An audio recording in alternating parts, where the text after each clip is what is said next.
podcast where truth moves faster than a Holstein calf. No waiting on some pretty page. We're charting new ground in the digital age. From genomic codes to row-wide facts, we cut through the noise, no holding back. Not your daddy's dairy news tonight. We're sparking debates with every insight. The ring's not where the real fight's at. It's in the data, in the channel chat. From pasture to processor to your morning cup, we're raising the stakes. Try and get ahead of herd. Yeah! Where the future's more than just a word. Ahead of herd. Come on! The bullvine's calling, let your voice be heard. Welcome to the Bullvine Podcast, your go-to source for bold, data-driven insights into the dairy industry. In this episode, we dive into the critical challenge of heat stress in dairy cattle. Transform heat stress into your carbon strategy's secret weapon. We explore how rising temperatures are not just slashing milk yields, but also increasing methane emissions, hitting your operation double time financially and environmentally. Stay tuned as we unpack the latest research and practical strategies to protect both your milk checks and the planet. Let's get started. Welcome back to the Bullvine Podcast, the show that digs deep into the topics that matter to dairy producers. That's right. And today, we're tackling a really insightful feature article from the Bullvine. It's definitely got people talking in the industry. It really has. It's a deep dive that really makes you reevaluate some things we thought we knew. Absolutely. This deep dive focuses on a challenge that, many of us are familiar with on the surface: heat stress in dairy cattle. Sure. Hot cows, less milk. Exactly. But the article reveals it's far more critical and maybe often overlooked than just reduced milk production. It's dramatically impacting methane emissions and, your farm's bottom line where you might not even realize. Yeah. What we've got here is an incredibly detailed piece of research that pulls back the curtain on what it calls a hidden crisis. And our mission for you, the listener, today is, it's more than just understanding this pretty complex problem. Right. We want to help you see heat abatement not just as a seasonal expense, but as a strategic, potentially highly profitable solution. Strategy, yeah. It's a key lever that addresses both productivity on your farm and those increasingly important environmental compliance requirements. Definitely growing. So we're going to unpack the latest research, really delve into the real financial implications, and highlight the cutting-edge strategies you can implement right now to truly future-proof your operation. Okay, let's unpack this hidden crisis that the article describes. We all know, it's a given for any dairy producer, that heat stress can absolutely crush milk yield. No question. But what this article reveals is a truly startling fact. I think many might find this shocking. Heat-stressed cows produce a staggering 23% more methane per gallon of milk. 23%, that's huge. It's a double whammy, isn't it? It's hitting you on two fronts at the same time. You're getting less milk produced. Right. And for every gallon you do get, you're facing a significantly higher environmental footprint. So it's a silent, kind of insidious drain on both efficiency and maybe reputation, too? Exactly. It truly is. What's fascinating here is how the article frames this, calling it a double financial disaster. Strong words. And that label, I assure you, it's not an exaggeration when you look at the projections they cite. We're not talking small potatoes here. Yeah. The global cost to the dairy industry, if we don't effectively manage this, is projected to hit $30 billion by 2050. 30 billion. Wow. Think about that number. This isn't just about cows being a little uncomfortable on a hot day anymore. Not at all. This is about foundational economics and, frankly, maybe even existential threats for some operations.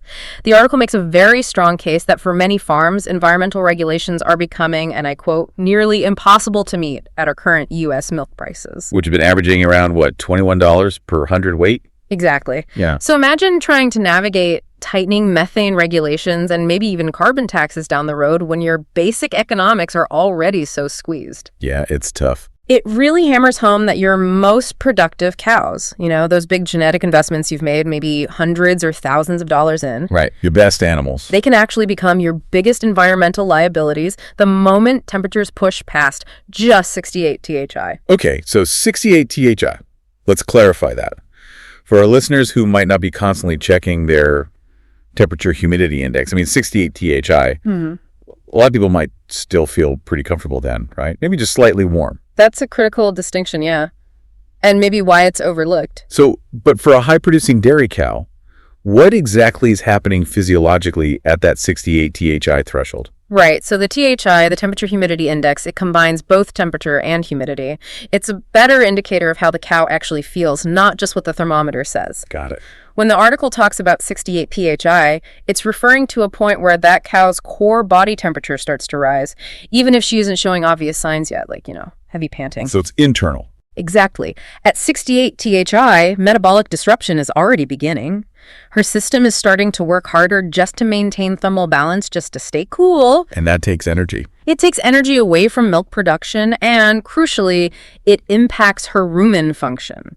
This is where we start seeing that shift towards less efficient digestion and, consequently, higher methane intensity per unit of milk. It's like her internal engine starts sputtering before you even hear it knock. That's a good way to put it, yeah. So it's like your best players suddenly start scoring for the other team, environmentally speaking, without you even realizing they're on the wrong side of the field. Precisely. And the article really challenges the traditional way we've handled heat stress, doesn't it? It states quite plainly that most consultants, well, they won't tell you our reactive approach is fundamentally flawed. Ouch. We tend to wait for those visible symptoms, right?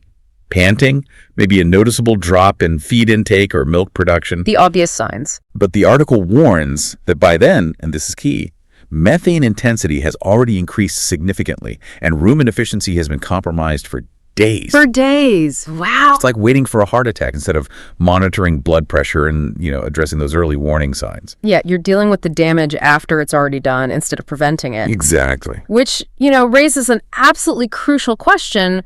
Why do most operations still rely on that outdated 80-degree threshold for intervention? It's what we've always done, maybe. It's what we've been taught for so long, right? It's become ingrained in our management protocols.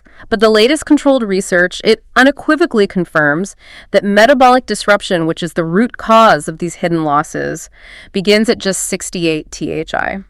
68? Not 80. Not 80. And this isn't a small margin. The article calls it a 12-degree blind spot. A blind spot. I like that term. Between 68 and 80 THI. And it's costing producers dearly.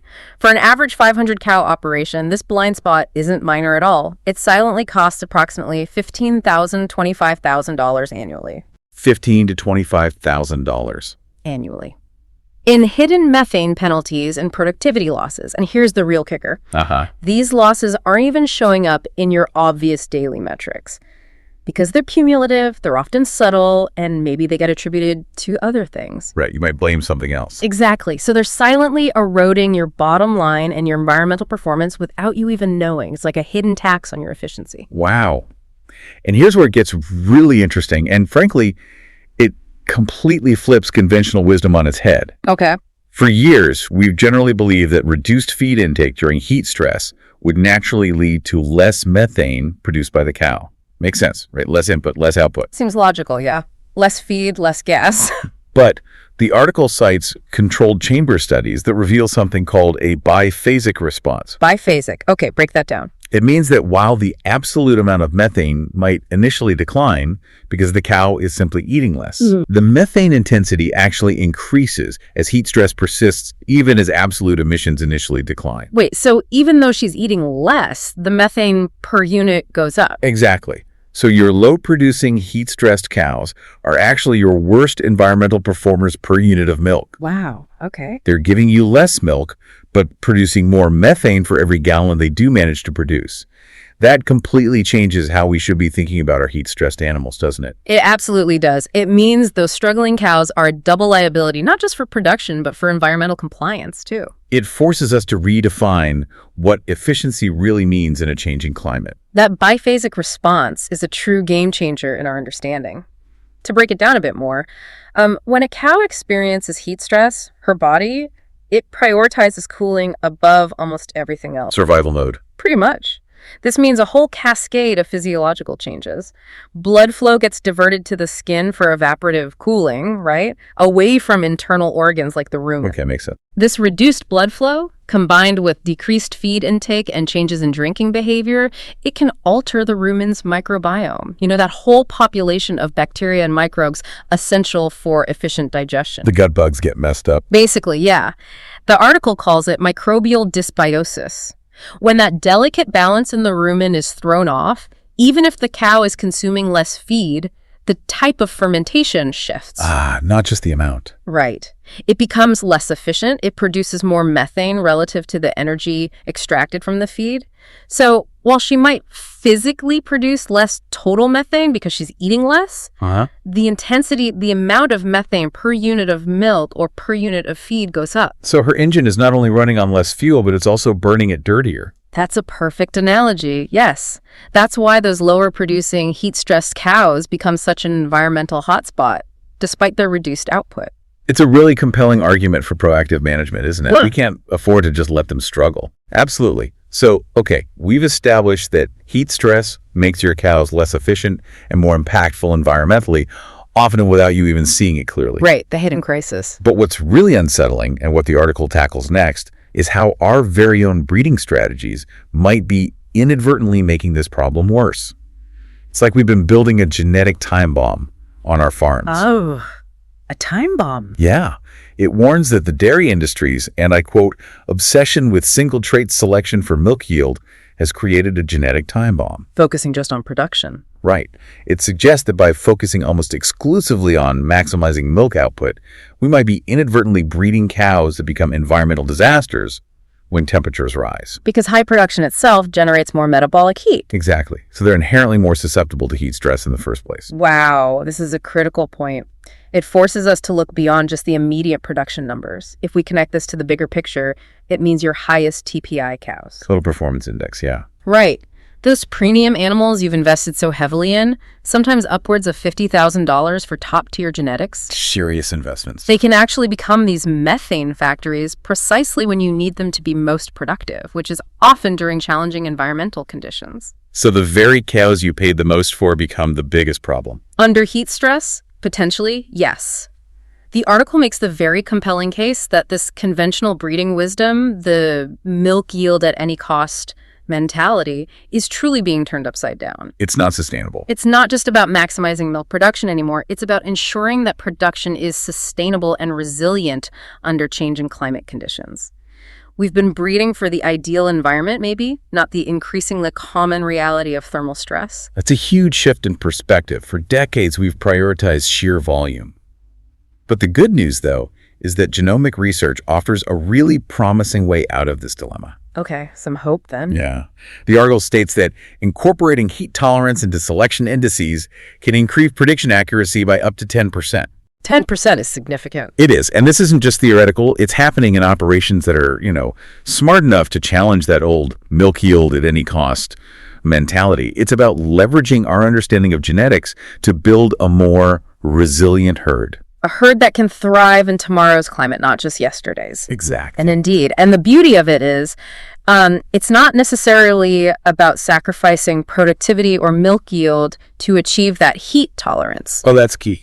The heritability estimates for heat tolerance traits, which range from about 0.3 to 0.17, they're more than sufficient for meaningful genetic progress. So heritability, just quickly, that means it's passed down effectively. Exactly. It means a significant portion of a cow's ability to tolerate heat is passed down genetically from her parents. So it's a trait we can effectively select for and improve in our herds over generations. Okay. And it's not just a general concept. The SLICK haplotype, for example. SLIC. Yeah, SLICK. It's a fascinating specific genetic trait. This allele results in short, sleek hair coats. Like a summer coat, year-round. Pretty much. Dramatically improving heat dissipation for cows, particularly in hotter climates. And the remarkable thing is that this trait, which originated in Senegal cattle, can be incorporated into Holstein populations without compromising milk production potential. So you get the cooling benefit without losing the milk. That's the goal, and the research suggests it's achievable. This is a true game changer because it means we can breed for environmental resilience without giving up the productivity we need. Wow. Actually, the article even highlighted a study that found cows bred to be low methane emitters in comfortable conditions. Well, they actually increase their methane output under heat stress. Oh, so breeding only for low methane isn't enough either. It reinforces the need for this dual focus, breeding for both production and resilience to heat. It isn't just about survival, it's about optimizing performance in future conditions. Okay, so what does this all mean practically? For our breeding programs, the strategic choices we're making today, right now. Well, the article points out that cows predicted to be heat tolerant through genomic breeding values. They show less decline in milk output and fewer increases in core body temperature during controlled heat stress events. So the predictions work in practice. It seems so. This isn't just some distant science project. It's practical, actionable risk management. It lets operations plan beyond the next lactation, well into the next decade. And the cost. Is this genomic testing affordable? That's another piece of good news. Genomic testing has become incredibly accessible. It's dropped below $60 per animal now. $60. Okay. And more importantly, it offers a documented ROI ranging from 150 to 200%. 150 to 200% return. Yeah.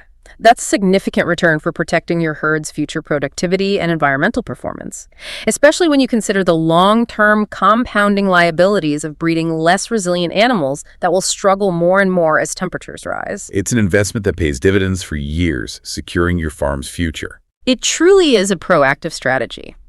Think of it this way. For decades, we've carefully selected for traits like milk components, udder health, fertility. All the usuals. Right.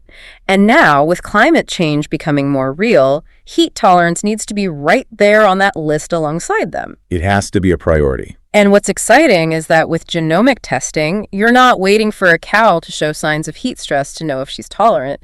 You're getting a genetic blueprint that predicts her resilience from birth. So you can make decisions much earlier. Exactly. Earlier, more informed culling decisions, and maybe more importantly, the strategic selection of sires that will improve your herd's overall resilience over time. It transforms breeding from just reacting to environmental challenges into a powerful predictive tool for managing future climate risks. Building a herd that thrives, not just survives, in the climates of tomorrow. That's the essence of it. Yeah. Okay, so moving beyond methane and genetics, the article really hits home on the broader economic devastation of heat stress. It calls it a wealth destroyer that compounds across generations. Yeah, that's a heavy phrase, wealth destroyer. It is. It implies it's not just a seasonal inconvenience, it's eroding the very foundation of your farm's financial health quietly over time. We're definitely talking about direct and very substantial financial hits. While U.S. milk production hit that remarkable 227.8 billion pounds in 2025. Huge numbers. And production per cow is averaging around 2,040 pounds monthly in major states. This impressive productivity can often mask a hidden methane penalty and other insidious losses. Okay. When heat stress increases methane intensity by up to 23% at the herd level, like we discussed, Right. operations face direct regulatory exposure in regions that are increasingly implementing carbon pricing or methane reduction targets. The compliance cost. That compounds with the direct production losses we often see. Recent modeling studies tracking high-yielding herds found that heat stress can decrease herd-level milk yield by up to 8.6% when you combine all the effects over extended heat periods. 8.6% loss. That's significant. For a 500-cow operation producing at current U.S. averages, this represents potential losses of $25,000 to $40,000 during extended heat periods. Wow. $25,000 to $40,000. And that's before you even account for any environmental compliance penalties that are becoming more common. Right. Plus, it's not just milk yield, is it? Not at all. Heat stress also leads to significant reproductive losses, lower conception rates, higher embryonic death. Fertility takes a nosedive. Exactly. And increased health issues, which means more vet bills, potentially higher culling rates. All of these contribute to that wealth destroyer label. It hits you from multiple angles. And the article doesn't shy away from what it calls the brutal truth about climate inequality within the dairy industry itself. Inequality, how so? It highlights that smaller farms, those with under 100 cows, they're disproportionately affected. Really? More than the big guys? Yeah. They experience 1.6% annual yield losses compared to less than 1% for large herds. And even more starkly, after an extreme heat event, small herds can lose 50% more of a day's yield than large herds. 50% more. Why is that? The article points out it's largely due to the high capital costs required for the sophisticated mitigation infrastructure. Those large-scale fan and sprinkler systems. Stuff that's often beyond the immediate financial reach of smaller operations. Exactly. It's a real threat to the viability of family farms, potentially widening that gap between small and large producers. That point about climate inequality is crucial. It speaks to the very structure of the industry, doesn't it? It does. Large operations often have the capital and, the economies of scale to invest in cutting-edge cooling systems, complex tunnel ventilation, automated sprinklers, things smaller farms just can't afford up front. Creating a tough cycle. It creates a vicious cycle. Smaller farms suffer more losses, making it even harder for them to afford the very solutions that would protect them. It's not just a yield loss for one season, it's a compounding disadvantage. And it gets worse, doesn't it? Yeah. Affecting the next generation. Yeah, furthermore, this economic drain also extends to the future generation of your herd. The article describes something quite alarming: transgenerational damage. Meaning damage passed down. Exactly. Heat-stressed dry cows produce calves with permanently reduced productive capacity. Permanently. Wow. This isn't just a single season's loss. It creates compounding liabilities that research estimates cost the U.S. dairy industry an additional $595 million annually. Almost $600 million just from that effect. Just from those legacy effects. It transforms heat stress from a seasonal nuisance into this long-term erosion of your genetic investment and ultimately your family farm's future profitability. Imagine calves born weaker, growing slower, producing less milk their entire lives. Yeah. All because their mother was heat stressed during her dry period. It's a silent threat that accumulates over time, impacting generations of livestock and farmers. Pretty sobering stuff. It really is. But here's the pivot. Here's the truly hopeful and actionable part of the article. Okay, let's hear it. It says to stop thinking of heat abatement as just a cost center, but rather the most profitable investment you'll make this decade. Profitable, not just mitigating loss. Profitable. This completely reframes the conversation, doesn't it? Research consistently demonstrates that every dollar invested in effective heat abatement returns $3 to $5 in avoided losses. $3 to $5 back for every dollar spent. In avoided losses from production, reproductive issues, health problems. Plus, and this is a huge point, those environmental benefits, like reduced methane emissions. They generate additional value streams, like the potential for carbon credits in regions where those programs exist, adding another layer of potential profitability. So it pays for itself and then some, potentially even creating new income. That's the argument. It's about shifting from that mindset of expense to one of strategic asset investment. And precision cooling systems are absolutely key to unlocking these benefits. Not just basic shade. Right. Unlike basic shade structures or, just hosing down cows, which offer pretty limited relief, engineered ventilation systems are designed to maintain normal rumination patterns and digestive efficiency even during thermal stress. Maintaining that rumen health. Exactly. This is crucial because it directly prevents that microbial dysbiosis, that unhealthy imbalance in the gut bacteria we talked about, which is what ultimately drives methane inefficiency. Okay. The article specifically details the ROI of different systems. Precision fan systems, for instance. What's the cost and return there? Typically cost around $200, $400 per cow, offer an impressive 3.2 to 1 ROI, and can achieve a 15-20% methane intensity reduction. 3.2 return. Not bad. Then there are smart sprinkler systems. Those cost about $150, $300 per cow, give a 2.8 to 1 ROI, and a 12-18% methane reduction. Still pretty good. And for a really comprehensive approach, comprehensive cooling systems ranging from $400, $800 per cow deliver the highest return at a 4.1 to 1 ROI and a substantial 20-25% methane intensity reduction. Over 4 times return. Wow. And these aren't just guesses. These figures are backed by journal-validated research. They show real, measurable results in terms of both productivity and environmental performance. That's compelling.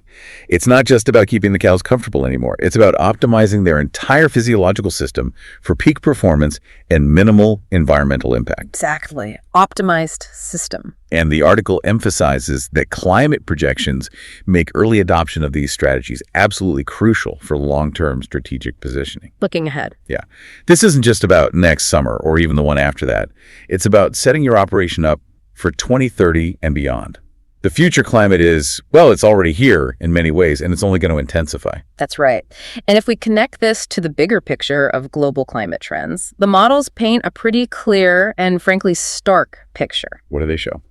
They predict that a staggering 90% of the Canadian national dairy herd will see large increases in heat stress frequency, severity, and duration under most climate scenarios. 90% in Canada. And for U.S. operations, climate projections indicate that extreme heat days will become more frequent and severe, resulting in a 30% increase in milk yield losses by 2050, if we continue with business as usual. 30% more loss by 2050. That's significant. It paints a vivid picture of the competitive landscape, doesn't it? The undeniable advantage will go to those operations who implement proactive heat abatement. The ones who adapt now. They'll maintain stable production and environmental performance when their competitors are struggling and experiencing significant drops. It's about building resilience and ensuring continuity in a rapidly changing climate. The question isn't if these conditions will impact your farm, but how severely and, maybe more importantly, how prepared you'll be. Right. The article then poses 3 critical questions every strategic planner must answer today. And these are questions every listener should be asking themselves right now to kind of assess their own preparedness. Okay, what are they? First, it asks, are you prepared for the regulatory reality that methane pricing is no longer theoretical? Methane pricing becoming real. We're seeing carbon fees implemented in various sectors and regions globally, right? Yeah. And methane regulations are only going to continue to expand across agricultural sectors. So documented mitigation matters. Exactly. Operations with documented heat stress mitigation can demonstrate measurable emission reductions. And those reductions translate directly to compliance value or maybe even carbon credit revenue in some markets. This isn't just a potential future. It's already happening in many places, and it's coming. Okay, that's question 1. What's 2? Number 2, can your current genetic program deliver productivity under 2030 climate conditions? Back to genetics. Yeah. If you're still selecting purely for milk yield without seriously considering thermal resilience, the article warns you're essentially building vulnerabilities into your herd that will become increasingly expensive liabilities within this decade. Making sure your cows are fit for purpose and the climate they will actually be living in. We can't keep breeding for ideal conditions when ideal conditions are becoming rarer. Well said. And third, it pushes us to ask, do you have real-time data on the impacts of heat stress? Or are you managing by gut feel and reactive intervention? Data versus gut feel. Precision monitoring systems that can detect problems before they become visible provide the competitive intelligence needed for proactive management in this increasingly volatile climate. And this is where the technology revolution section the article mentions really highlights how critical real-time data and precision monitoring are. Absolutely. Talk about that tech. Well, think about it. Real-time reticular rumen, pH, and temperature monitoring systems. Inside the cow tech. Exactly. They can detect the impacts of heat stress on methane production before any visible symptoms even appear. Reticular rumen pH is basically a measure of the acidity in the cow's first 2 stomach compartments. A direct indicator of rumen health. Right. And digestive efficiency.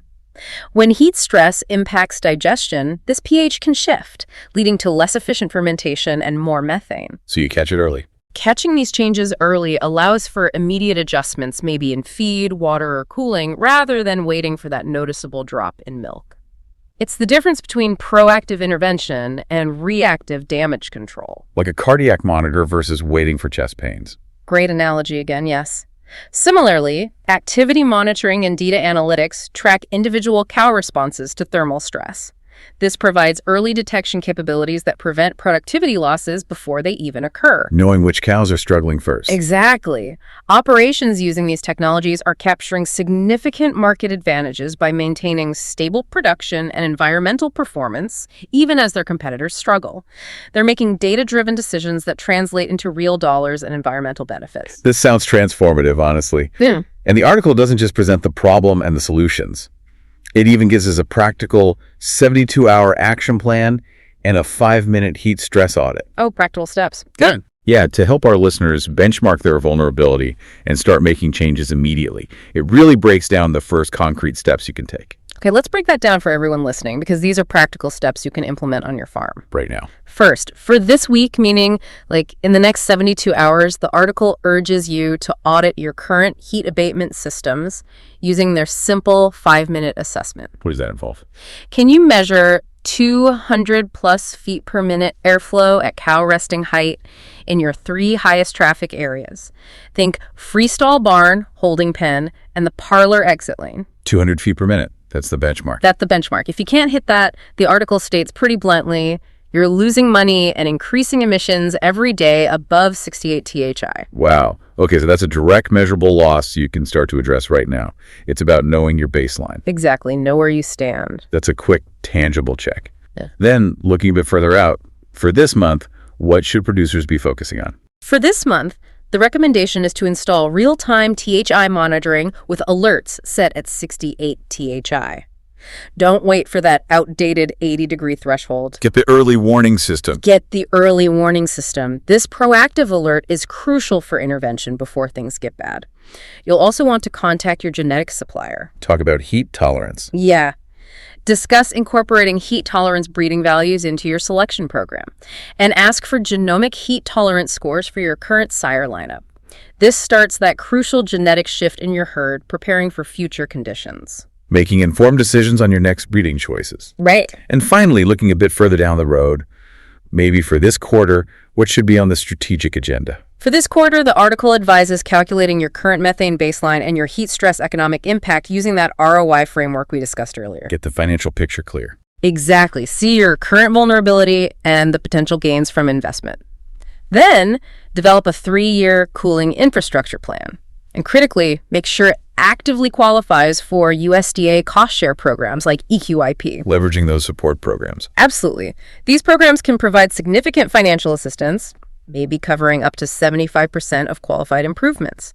That makes these vital investments much more accessible, especially for smaller farms that might face higher capital hurdles. It's about strategic planning and using the resources available. Precisely. The bottom line from the article seems really clear and pretty urgent. It states that 90-degree day scenario isn't a future threat. It's happening right now. It's here.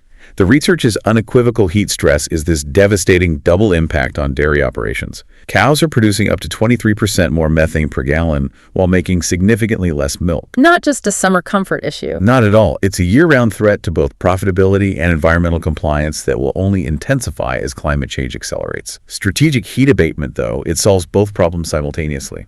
Delivering that 3-to-1 or even better return? By maintaining rumen efficiency, which keeps methane intensity low while protecting milk production. And the final powerful message the article leaves us with is, well, it's a direct challenge to action, isn't it? It is. It says, your competitors are already making these investments. The question is, will you lead or follow? It's a call to proactive leadership, urging producers to see this challenge not as a burden, but maybe as a competitive opportunity. Okay. So, after all that, that was a lot of incredible information and practical advice. What's the absolute key takeaway? What's the core message you want a farmer listening today to walk away with? Yeah, it's a lot to digest, but the overarching message is unequivocally this. Heat stress management is not just a seasonal cost, it is a critical, profitable investment. Investment, not cost. For both immediate farm profitability and long-term environmental compliance. It's about shifting from a reactive approach to proactive, strategic action. So here are the key insights you should be walking away with today. Think of these as actionable points for your own operation. So here are the key insights you should be walking away with today. Think of these as actionable points for your own operation. First, you absolutely need to rethink your threshold. Ditch the 80 degrees. Challenge that long-held 80-degree F comfort zone myth. Research confirms metabolic disruption, where the real damage begins, occurs much earlier at just 68 THI. That 12-degree blind spot. Exactly. Yeah. That creates a significant 12-degree blind spot that quietly costs average 500 cow operations anywhere from $15,000 to $25,000 annually in hidden penalties and losses you just won't see in obvious daily metrics. You absolutely need real-time THI monitoring with alerts set at 68 degrees to catch these issues early. Okay, number 1, monitor at 68 THI. What's next? Second, invest in precision cooling to unlock carbon value. Strategic cooling, like those precision fan systems maintaining 200 plus feet per minute airflow at cow resting height. The benchmark. They deliver a proven 3-to-1 ROI or better by preventing production, reproductive, and health losses. And crucially, the article highlights that documented 20-25% methane intensity reductions create measurable compliance value as carbon pricing initiatives expand. So it's economic and environmental value. Right. These systems aren't just about cow comfort, they're about economic advantage and demonstrating environmental responsibility. Got it. Third point. Third, you must future-proof your genetics. Don't just brood for milk yield anymore.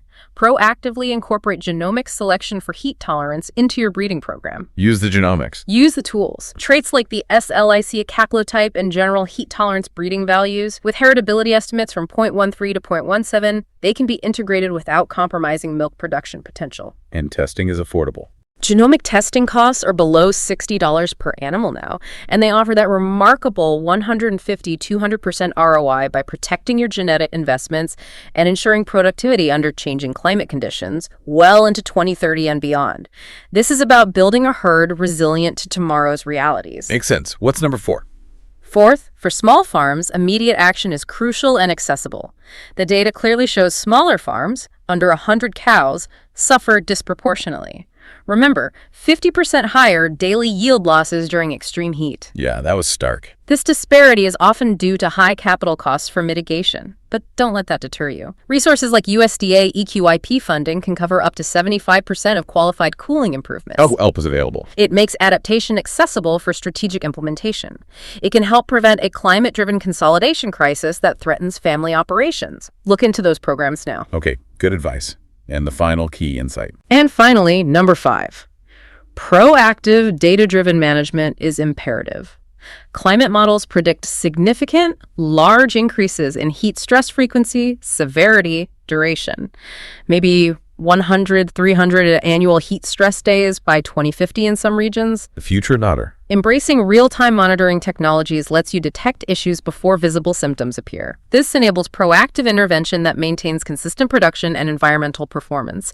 This isn't just about survival, it's about securing a competitive advantage in an evolving industry. Okay, those are 5 powerful takeaways. So maybe a final thought to leave our listeners with. Consider this.